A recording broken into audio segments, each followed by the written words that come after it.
As we shall be going home after they have rendered their items, maybe I should just be saying to Mooikloof and the visitors, surely goodness and mercy indeed shall follow us all the days of our lives.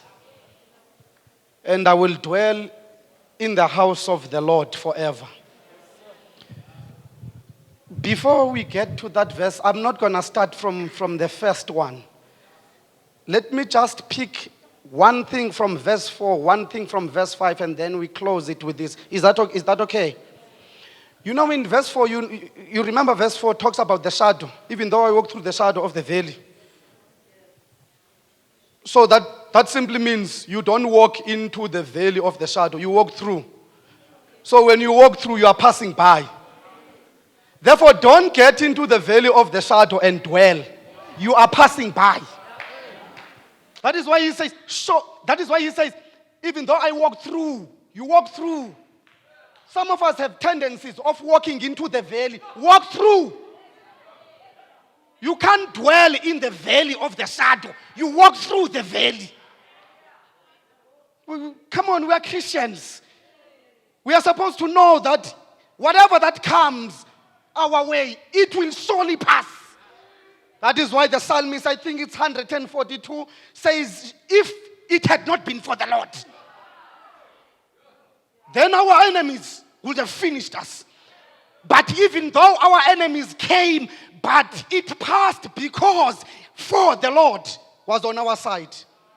I think it's Ellen White. Yes, it is Ellen White who says, had the Lord not intervened, even those who had been elected, even those who had been chosen would have been misled. Therefore, we walk through the valley. We don't walk into the valley. But that's not just what I wanted to say. Where I'm going with this, Plato has something very interesting about a shadow. He tells of an allegory of the cave. Here's an allegory of the cave. Now, these guys were sitting facing one direction.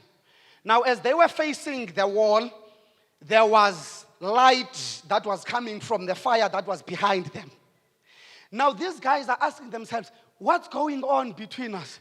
And then this other one says, if only I could get off these chains and see what's going on behind us. Eventually, one was off the chains.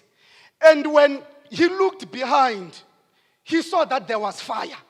Now, then he started understanding that the reason why they see their own shadows, it is because of the fire behind them. Therefore, the light which comes from the fire is the one that is reflecting their shadows. Now, but what this guy noticed was that the closer he was to the fire, the bigger was the shadow. The closer he went to the light, the bigger was the shadow.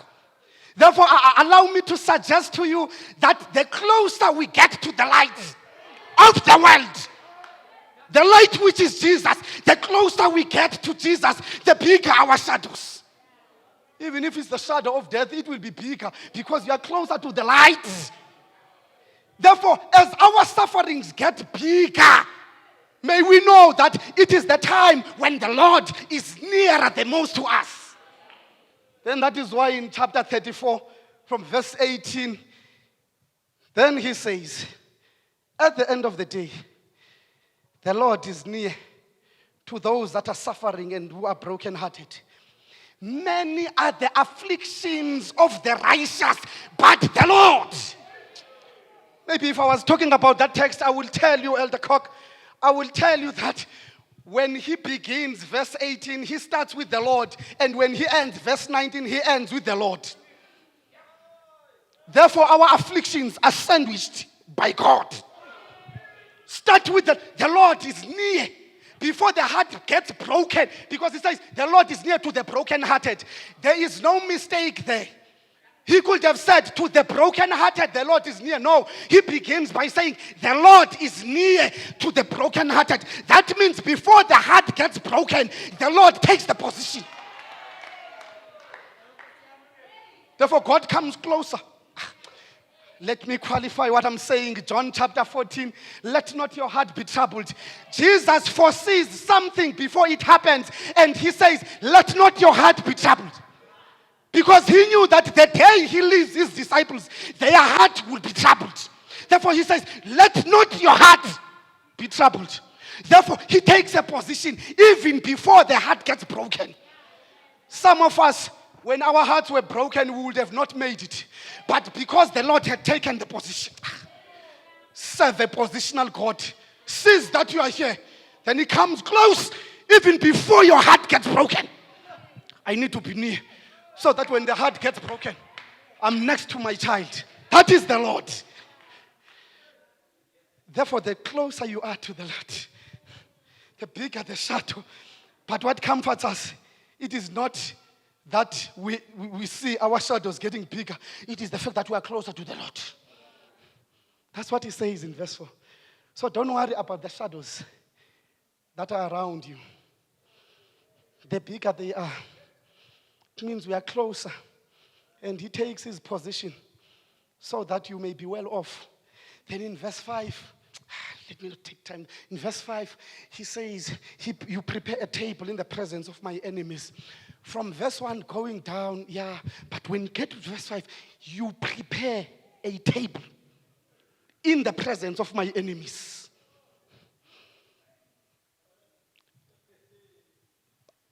There was a time, I come from rural areas. And there was a time back in the villages. Maybe let me just tell you this story so that I may be quick and you may understand what I'm saying. There was an aunt of my father's. My father had an aunt. She was accused of witchcraft. So this other afternoon, Sunday afternoon, after Sunday course, it was nice. Yeah, our parents are here, all the siblings are here. It was good, we are still young.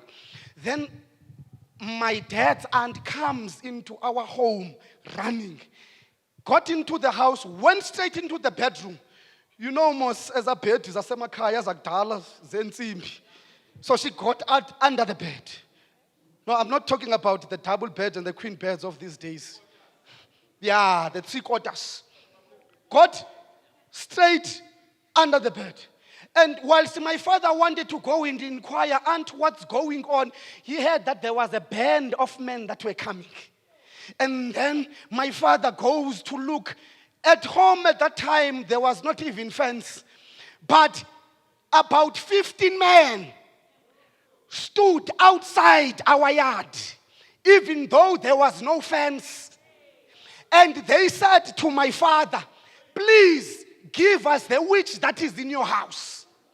And my father said, other than the fact that she's my aunt, as long as she's in my premises, therefore, that will tell you something that you will not be able to touch her. And come here, my brother. I want to illustrate something. Come here. Are you married? You are married? No, I need someone who's not married. Sapani soka, man. Where is Fiso? Funi soka, man. Kok, come, Kok, come. I can't advertise what has already been bought.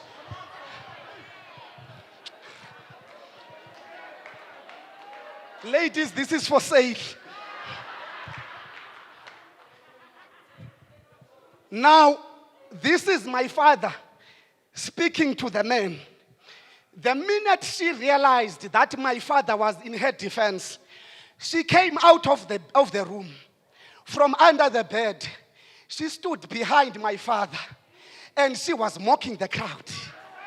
Because she knew there was nothing they could do as long as my father was there. Go and sit down, Cock. I'm done with you. I'm not sure if you're getting what I'm saying. But at the end of the day, my brother, the problem was not while she was still at home. How does she go back to her own house? As long as she's still in my yard, she's protected. But there comes a time when she has got to go back to her own house. But she can't go because there are people who are waiting so that they may kill her. That is dwelling in the table of the master. But there's a difference between our Father in heaven and our earthly fathers. As we were worried, how is she going to make it home? When you leave the table of the master, he says, surely goodness and mercy. Therefore, if you want to leave, you can leave. Because goodness and mercy. And when you check the word, surely, my brother, I'm sorry, man, but you're married. But when you look into the word, surely, you will get the fact that there is power of restriction behind the word, surely. So as he sends you to the wolves, he says, I will restrict them as long as you are from the table of the master. And surely goodness. Then he personifies the two nouns, goodness and mercy, following. One man says in Hebrew, when they were talking about following, they were not just talking about following, but he was saying they shall pursue. When you run from the Lord, pursues. He's in pursuit after us. That is why even if we go astray, we find our way back to the Lord. Because during the week, he chases after us. So I say, surely goodness and mercy shall pursue after me. Not just today, but all the days of my life. And therefore, I will dwell in the house. I need to close this. But let me talk about dwelling. Verse 2.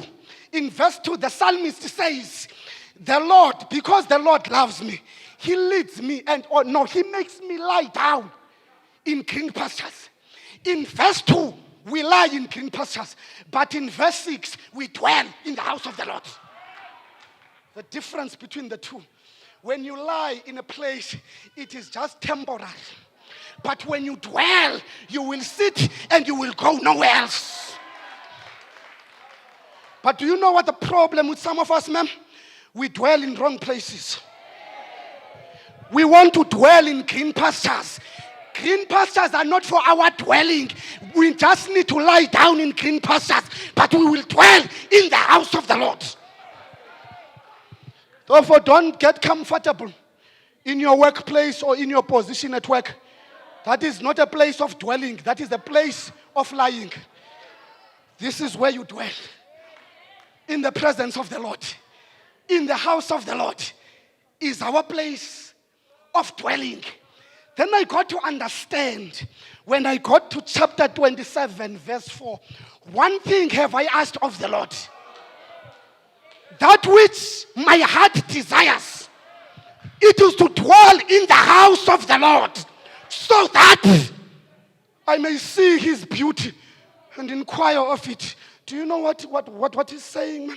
This is what he's saying in chapter 27. Without dwelling in the house of the Lord, you will not be able to behold the beauty. It is what at school we called the so that motif. Because he says, so that I may dwell, one thing I desire, it is to dwell in the house, so that. So, without dwelling, I will not be able to. The so that motif is very easy. John 3, verse 16. For God so loved the world, he gave his only begotten Son, so that. Therefore, if a sinner is not brought back home after Jesus has died, then his death is null and void. So that I may dwell in the house of the Lord forever. Number one, when he says surely, you need to get this right, cock. There is restriction. He will restrict the enemy. When we come out of the table of the master, the enemy is restricted. Not because of anything. There is goodness and mercy that are following us. And when you check, go and check your Hebrew, man. When you check that the word loving kindness, surely goodness and loving kindness or mercy, that is the covenant word. Therefore, God, when we leave the table, we are in a covenant with God that we shall never walk alone again. Therefore, whatever that befalls us, we are walking with the Lord. goodness and mercy pursues after us. Will not stop until we return and we dwell in the house of the Lord forever. May God bless you. May God be with you, so that you know that you are not walking alone. We were on a table of the Master today. We sat on the table with the Master. But as we are leaving the table of the Master, until we come across another Holy Sabbath, just know that as you are going up and down your business during the week, there is a faithful goodness and mercy. They have no choice. They have been instructed by the Lord. Follow her. Follow him, because that is a child of God. God bless you.